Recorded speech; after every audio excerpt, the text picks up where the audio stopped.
हमें NH3 का बिंदु संरचना सूत्र बताना है। ठीक, तो जो नाइट्रोजन होता है इनका जो परमाणु क्रमांक होता है कितना, 7 होता है, यानी कि पहली कक्षा में 2, दूसरी कक्षा में 5 इलेक्ट्रॉन होते हैं। ठीक, और इसी प्रकार जो हाइड्रोजन होता है ना, इनका परमाणु क्रमांक 1 होता है, परमाणु क्रमांक 1 होता है, और पहली कक्षा में इनके 1 ही इलेक्ट्रॉन होता है।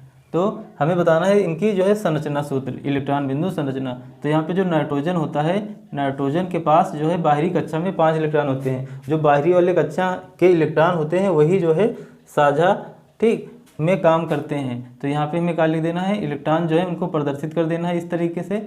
ये जो है 2, 2, 4 और 1, 5 इलेक्ट्रॉन हो जाएंगे। और यहाँ पे जो हाइड्रोजन है इनके पास बाहरी कक्षा में 1 इलेक्ट्रॉन है, और इस हाइड्रोजन के पास भी 1 ही इलेक्ट्रॉन है, और यहाँ पे जो हाइड्रोजन है इसके पास 1 इलेक्ट्रॉन है। ठीक, अब ये जो इलेक्ट्रॉन है ये साझे द्वारा बंध बनाएंगे। ठीक, यानी कि ये सहसंयोजक बंध यौगिक बनाएंगे, सहसंयोजक यौगिक बनाएंगे। ठीक, तो यहाँ पे जो हाइड्रोजन है ये जो है साझे में करेगा, यानी कि 1 इलेक्ट्रॉन इनका नाइट्रोजन का आएगा और 1 हाइड्रोजन का इधर आएगा साझे में। ठीक, और यहाँ पे जो नाइट्रोजन है, नाइट्रोजन, और यहाँ पे ये वाला जो हाइड्रोजन है यहाँ भी 1 इलेक्ट्रॉन साझे से जाएगा, और यहाँ पे हाइड्रोजन से 1 जाएगा। ठीक, और यहाँ पे जो ये वाला जो हाइड्रोजन है ये भी जो है अपना इलेक्ट्रॉन लगाएगा साझे में, और 1 इलेक्ट्रॉन जाएगा यहाँ से हाइड्रोजन का और नाइट्रोजन का। अब जो नाइट्रोजन है इनके 1, 2, 3 इलेक्ट्रॉन जो है यूज हो गए। ठीक, और यहाँ पे इनके पास 3 और 2, 5, यानी कि 2 इलेक्ट्रॉन इनके पास बचे हैं।